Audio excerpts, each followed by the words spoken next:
Hello and welcome to Back and Call Taxi. I hope you all are having a fantastic week. My soloist was unfortunately not able to be here. They took the morning, afternoon off. Now let's get to our discussion. So the other day I get a call, actually 2 days ago, from an older woman around Twilight Zone hours. That'll be 12 a.m. That's either where I'm taking a serious call or I am getting some shut-eye. But this lady, more than anything, she was so intrigued about how I am a woman driver and asking me these many questions. How are you not afraid to drive people you don't know? Have you ever had any bad situations? And I said, it's all good. Love it or leave it. That's the bottom line, and I'm all in. So flash forward to last night when I get a call in the evening. And for an individual who said that my brother's at the ER and he needed a pickup to Super 8 Motel. No problem, I'm there. So I pick him up from the ER and you're probably imagining, okay, he probably went there for an emergency and he's being discharged. Not the case. Totally off is what I was. So I came to my vehicle and we drove away. And he was saying, I'm in big trouble. I got in with some bad people, made some bad decisions, and I don't know what to do. And then he starts talking after that and says, I'm from Tulsa. I don't even know how I woke up here. So I'm like, okay, nice piece of information. Thank you very much. And then he's on the phone with his brother where he tells him, bro, I don't know if I'm going to make it. If you're going to hear from me anymore, maybe this is my last time you'll hear from me. And I'm like alarmed by it. Trying to keep it all together inside, my hair, without pulling all my hair. Oh, this is quite an interesting situation, like the others are, right? So I told him, calm down, everything's okay. And his brother was telling him the same thing and take a deep breath. And we went to the motel, and his brother told him, don't speak, let the lady speak to get you a room. And he decided to interject. And then the front desk clerk is there, right? So let this play in your mind. So he comes and he starts saying, I don't feel comfortable here. I don't like this place. They don't like me. And what is going on in the mind of this clerk? Liability. I don't know if I want him here or is he dangerous. I wasn't feeling any of that, but I could see where the clerk would maybe get that kind of impression or have those feelings or thoughts rolling in their mind. The bottom line is that eventually we were not able to get a room for him because his brother had to be there with his driver's license and credit card, and that wasn't going to happen. So his brother told me, why don't you just take him to IHOP? And I said, okay, I'll take you to IHOP. And then he interjects again, the passenger, and says, oh, now they're going to find me.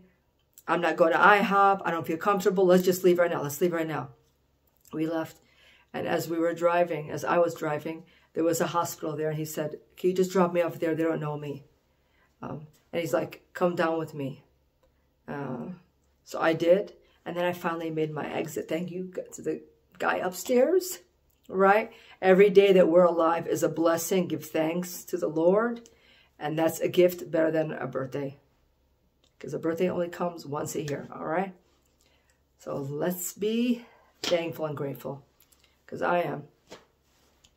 So I remembered Stephen Covey's saying, seek to understand rather than be understood. And I was listening to a former hostage negotiator by the name of Chris Voss, and he was saying that we need to focus less on empathy. I mean, we feel sorry for people in our hearts, and you feel compassion and do help them as much as you can, but to not allow them to play the victim card or victimhood.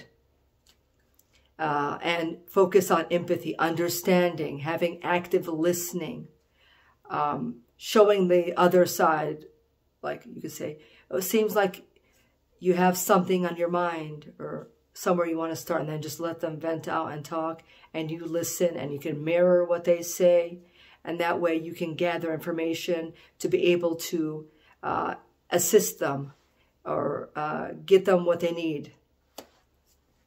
And by doing that, you're also allowing them to know, I am listening to you, I understand what you're going through, and you may not agree with their actions or their words, but you're letting them know, I'm on board. I could see where your situation, where you're at. I could picture myself there, and I know that, you know, how you're feeling.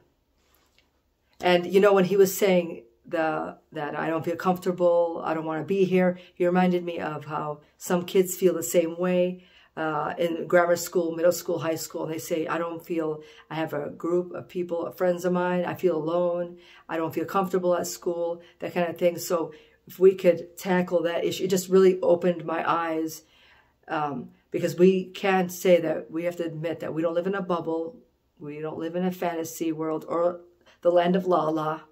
We live in reality, and we have to accept the fact that even if we're on a mountain and these people with mental or the health and well-being of people and their issues, I didn't say that right, everyone has health and well-being issues, but we can't get away from it wherever we go.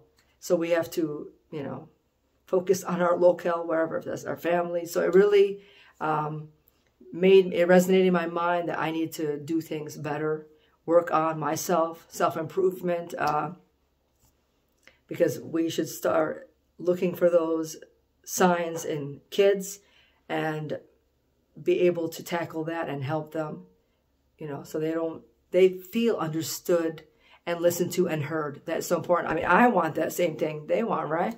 Okay, I hope you guys got an education, because I know I did. Thank you for watching, subscribing, liking, and we'll see you in my next video. Be safe and be blessed. Take care. Thanks again for watching. Bye.